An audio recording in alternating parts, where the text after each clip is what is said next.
দর্শক, আগারগাঁওয়ের নির্বাচন ভবনের সম্মেলন কক্ষে নির্বাচন কমিশনের সঙ্গে সংলাপে অংশ নিয়েছেন প্রিন্ট মিডিয়ার সাংবাদিকরা। এর আগে সকালে ইলেকট্রনিক মিডিয়ার সাংবাদিকদের সঙ্গে সংলাপ অনুষ্ঠিত হয়। নির্বাচন কমিশন কার্যালয়ে আছেন আমাদের সহকর্মী আরাফাত সিদ্দিকী, যোগ দিচ্ছি আমরা তার সঙ্গে। আরাফাত, এই মুহূর্তে সেখান থেকে আমাদেরকে কি জানাবার আছে আপনার?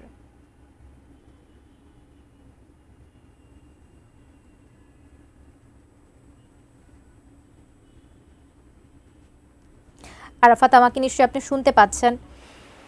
কবিতা, আপনি কিছুক্ষণ আগে সহকর্মী মাহফুজা মুসলিহির প্রতিবেদনটা দেখিয়েছেন দর্শকদের, এবং দর্শকরা আসলে এর মধ্যে জানে যে সারাদিন আসলে কী ধরনের আলোচনা হয়েছে। আমি যেটি আসলে সারাদিনের সেই সকাল থেকে শুরু করে সকালে জানেন যে মূলত ইলেকট্রনিক মিডিয়ার যে গণমাধ্যম কর্মী বা গণমাধ্যমের সম্পাদক তাদের নিয়ে বসেছিলেন নির্বাচন কমিশন, এবং বিকেলের অংশে আসলে প্রিন্ট মিডিয়ার গণমাধ্যম কর্মী বা সম্পাদকদের নিয়ে বসেছিলেন। এবং এই যে সংলাপ, এই সংলাপের সারমর্ম যদি বলতে যাই, যে সারাদিন পরে আমার কাছে আসলে পুরো সংলাপ শুনে যেটি মনে হয়েছে যে সবাই আসলে যে ডিজিটাল মাধ্যমের যে নিরাপত্তা, বিশেষ করে সামাজিক যোগাযোগের মাধ্যমগুলোতে ফেসবুক, ইউটিউব সহ অন্যান্য মাধ্যমগুলোতে যে অপপ্রচার এবং এআই টুল ব্যবহার করে, যে আর্টিফিশিয়াল ইন্টেলিজেন্স ব্যবহার করে যে ধরনের অপপ্রচার বা যে ধরনের বিভ্রান্তি ছড়ানো হচ্ছে, সেই ব্যাপারটিকে অনেক বেশি গুরুত্ব দিয়েছেন। এবং নির্বাচন কমিশন আসলে এক ধরনের তারা আসলে অসহায়ত্ব প্রকাশ করলেন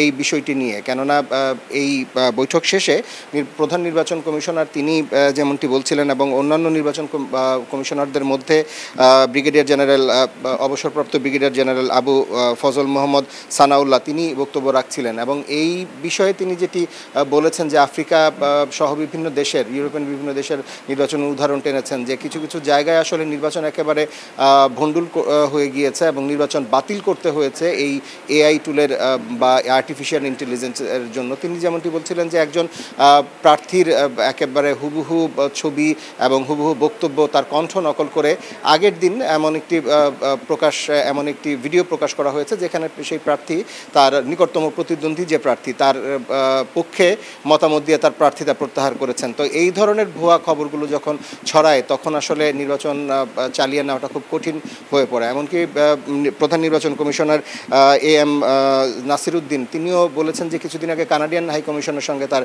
কথা হয়েছিল, তারাও বলেছেন যে এই এআই টুলের কারণে তারা আসলে তাদের নির্বাচনেও খুব নাজেহাল অবস্থায় তাদের পড়তে হয়েছে। তো এই ব্যাপারটিতে কিছুটা হতাশ হলেও নির্বাচন কমিশন আসলে তাদের একেবারে হাল ছেড়ে দেননি। তারা বলছেন যে তারা চেষ্টা চালিয়ে যাচ্ছেন এই বিশাল চ্যালেঞ্জটি আগামী ত্রয়োদশ জাতীয় সংসদ নির্বাচনে কীভাবে মোকাবেলা করা যায়, সেই ব্যাপারটিকে তারা নজরে রাখছেন। তো এই ছিল আমার কাছে নির্বাচন কমিশন থেকে সবশেষ।